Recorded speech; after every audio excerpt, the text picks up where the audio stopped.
Prime Minister Carney is meeting with President Trump tomorrow. We can talk about this issue as well, but big picture, what is the expectation from British Columbia around what you would like to see out of this meeting, and what would you like to see the Prime Minister come home with? The context of the conversation is important. I'm seeing the president ramp up his 51st state rhetoric again. For some reason, and bizarrely refused to rule out military interventions in Canada, calling our country's borders artificial. First of all, and I know the Prime Minister's up for this, I want to see him ensure that we're standing up strong for our country's sovereignty. We're not tolerating that kind of talk.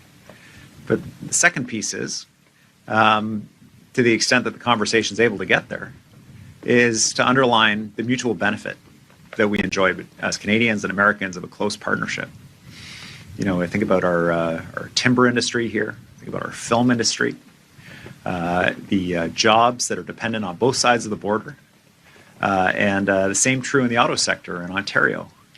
I'm very hopeful that the Prime Minister squarely addresses the softwood lumber threats, as well as additional duties that have been imposed on British Columbia companies in terms equal to his advocacy for industries that are in Ontario and Quebec that are affected. Because I believe that there is a possibility of a softwood lumber deal. We've got $10 billion in a tariff bank account that's just sitting there. It's not advancing the interests of Americans or Canadians. And Americans paying more for the building materials they need for their homes doesn't make any sense. So regardless of the specific industry, I want the Prime Minister to be strong. I want him to stand up for our country. I want him to take no guff from the President. And I want him to be constructive and to underline the shared prosperity that we've enjoyed and that can be expanded if we work together. As far as the meeting with the Prime Minister and the President, I'm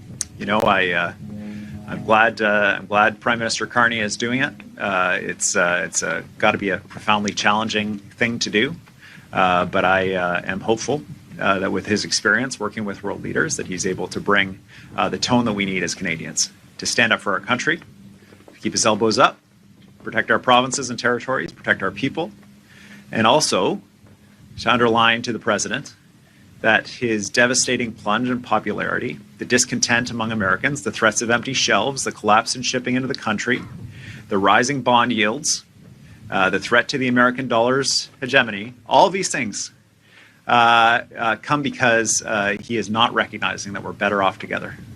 And the sooner that he recognizes that Canadians and Americans can and have worked together closely for generations, and we've both benefited from that, the better off he's going to be in terms of his ratings, in terms of the economic outcomes for Americans, and the quality of life for Americans that are just going to see higher prices and less of what they need